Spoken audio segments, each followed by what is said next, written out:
Assalamualaikum warahmatullahi wabarakatuh.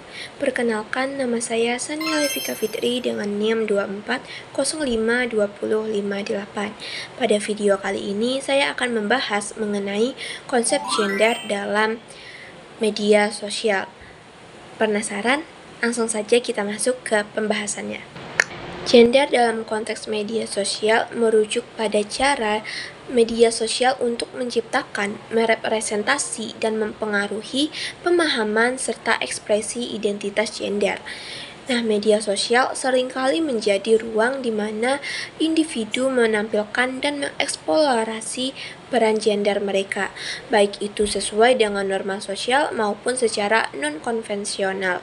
Nah, dengan adanya platform seperti Instagram, TikTok, Twitter, dan Facebook, banyak orang yang bisa lebih bebas untuk menunjukkan sisi gender mereka, baik yang sesuai dengan identitas tradisional atau yang lebih fleksibel dan non-biner. Nah, konsep gender dalam media sosial dapat dikelompokkan menjadi beberapa poin. Yang pertama itu ada representasi gender. Di media sosial memiliki peran yang besar dalam membentuk cara gender direpresentasikan di masyarakat. Hal ini dapat mencakup bagaimana laki-laki dan perempuan digambarkan dalam gambar, video, dan narasi yang dibagikan secara online. Representasi ini seringkali dipengaruhi oleh stereotip gender tertentu. Misalnya, perempuan lebih sering digambarkan dengan citra kecantikan dan keanggunan, sementara laki-laki seringkali dikaitkan dengan kekuatan dan dominasi. Namun, dengan berkembangnya kesadaran akan keberagaman gender, semakin banyak pula orang yang mengangkat isu representasi gender yang lebih inklusif. Yang kedua, ekspresi identitas gender. Media sosial sekarang juga memberi ruang bagi individu untuk mengekspresikan identitas gender mereka yang tidak selalu sesuai dengan norma tradisional.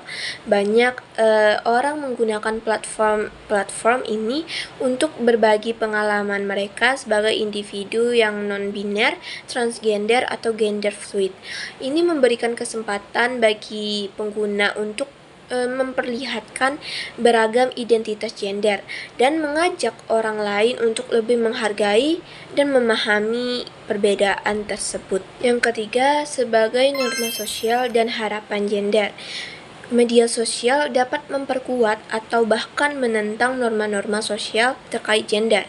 Misalnya, tren atau challenge tertentu di platform seperti TikTok atau Instagram dapat menunjukkan ekspresi tertentu yang dikaitkan dengan maskulinitas atau feminitas. Nah, ketika para pengguna menyadari bahwa ada ruang untuk menentang ekspektasi ini, seperti pria yang merias wajah atau perempuan yang berperilaku maskulin, mereka bisa mengubah narasi tentang peran gender yang seringkali dibatasi. Terus yang keempat, peran gender dalam pemasaran dan iklan. Banyak merek dan influencer di media sosial menggunakan representasi gender untuk memasarkan produk mereka. Mereka seringkali menciptakan iklan yang memanfaatkan stereotip gender untuk menarik perhatian konsumen. Misalnya produk kecantikan yang seringkali diasosiasikan dengan wanita, sementara produk teknologi atau kendaraan cenderung menargetkan pada lelaki. Namun, belakangan ini ternyata banyak merek yang mulai merubah pendekatan mereka untuk lebih inklusif, seperti dengan menampilkan beragam gender dalam iklan dan promosi produk.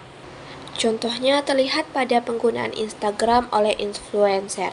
Nah, di mana banyak influencer di Instagram yang menampilkan ekspresi gender yang lebih fleksibel. Misalnya ada pria yang aktif dalam dunia kecantikan, melakukan tutorial makeup dan berbagi tips perawatan kulit yang sebelumnya dianggap sebagai kegiatan feminim.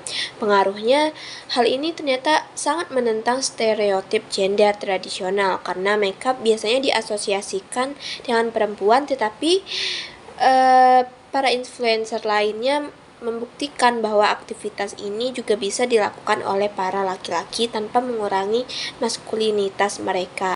Baiklah, segitu dulu pembahasan kita hari ini. Saya tutup dengan wassalamualaikum warahmatullahi wabarakatuh.